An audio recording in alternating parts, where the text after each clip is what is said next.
Mesdames et messieurs, bonsoir et bienvenue. C'est un honneur de vous retrouver en cette période de fête, un moment de partage qui nous rappelle aussi notre devoir commun d'informer et de comprendre.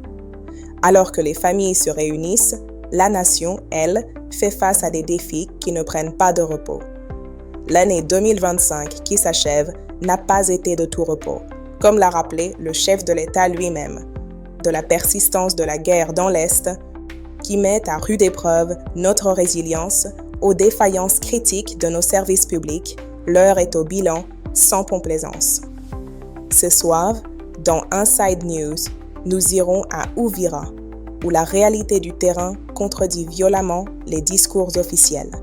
Nous analyserons ensuite la chronique d'une panne d'État, la pénurie de plaques d'immatriculation qui paralyse le pays et exaspère le président de la République. Sur le plan sportif, les Léopards ont affronté le Sénégal dans le cadre des échéances liées à la CAN 2025. La rencontre s'est conclue sur un score nul. Nous reviendrons vers la fin de ce journal pour plus d'informations. Enfin, nous nous pencherons sur la tension politique grandissante avec l'affaire Camisello qui soulève de graves questions sur l'état de nos libertés. Restez avec nous, l'actualité n'attend pas.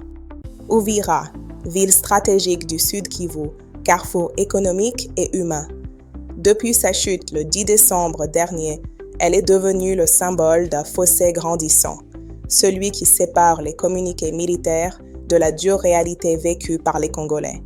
En jeu, au-delà de la situation militaire, c'est la crédibilité de la parole officielle qui est questionnée. D'un côté, nous avons la version officielle. Le porte-parole de l'armée nous assure que les FARDC mènent l'offensive.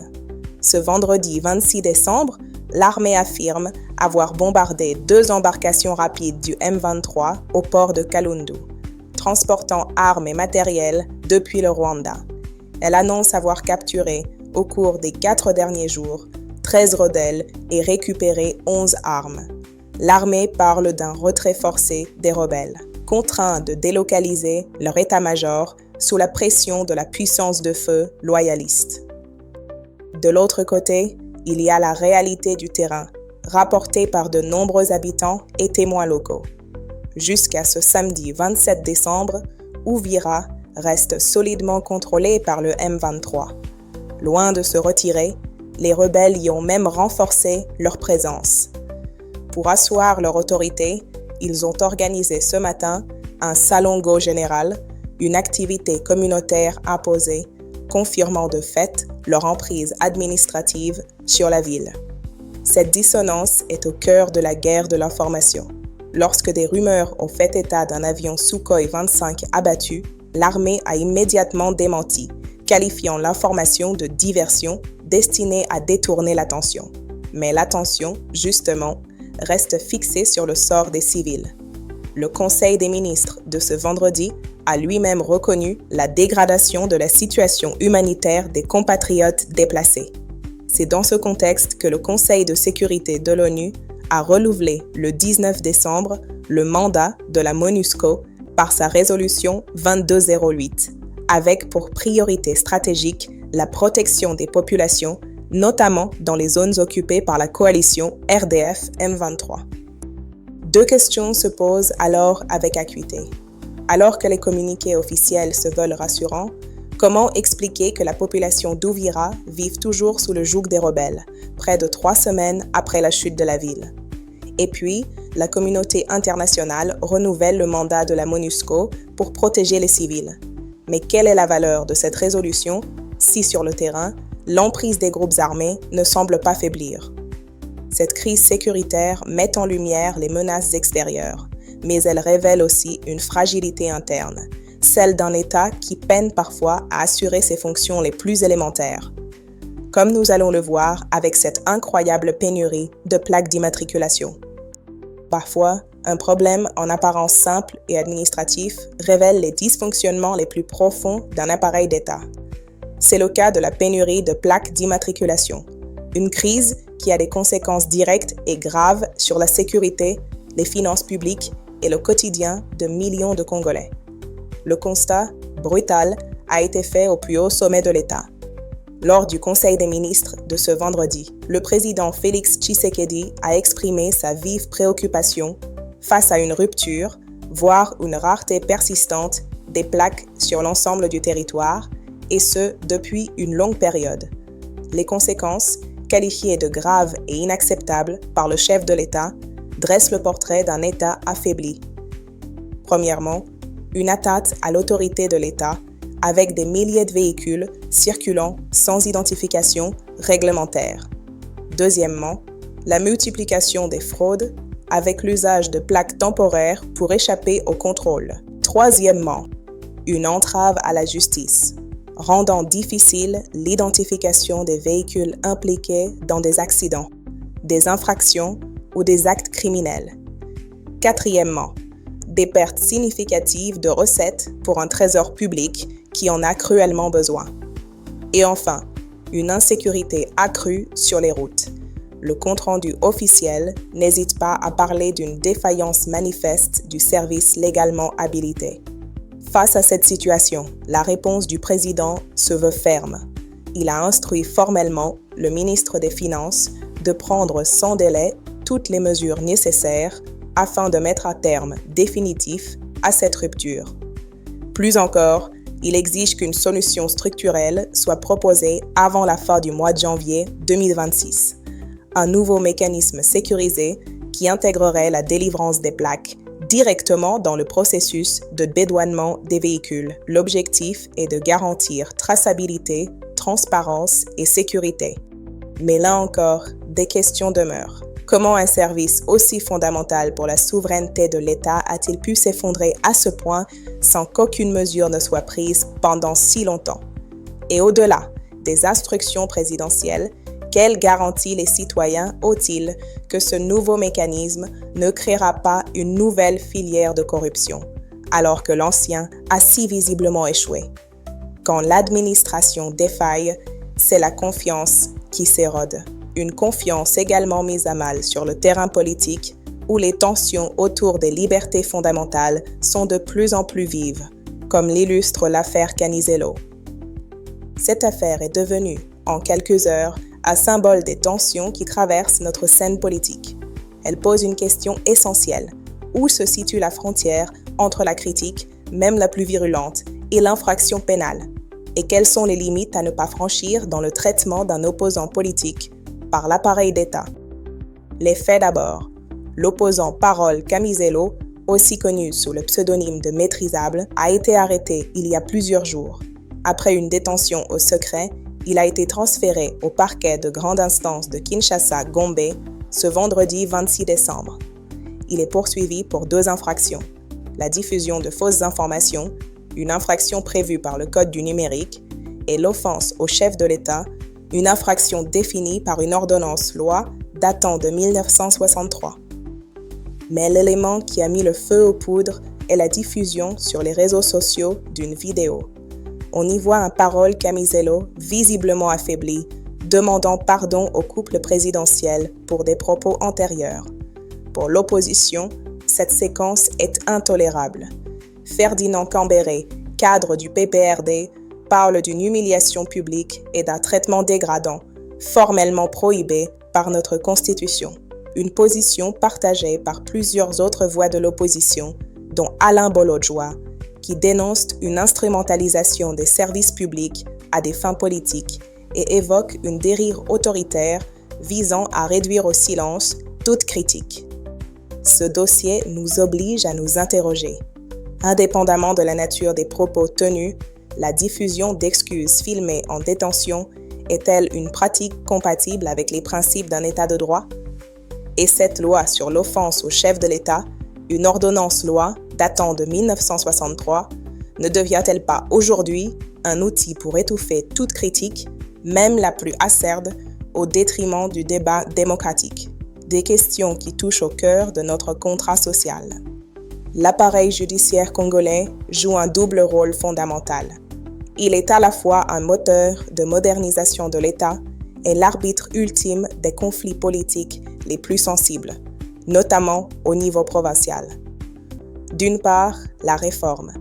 Le ministre de la Justice a présenté ce vendredi au gouvernement un projet visant à créer un guichet unique pour centraliser et accélérer le traitement des demandes d'entraide judiciaire internationale. L'objectif est clair, simplifier les procédures, fixer des délais clairs et au final, rehausser l'image et l'efficacité de notre diplomatie judiciaire sur la scène internationale. D'autre part, le pouvoir. La Cour constitutionnelle a rappelé sa place centrale dans l'architecture institutionnelle du pays.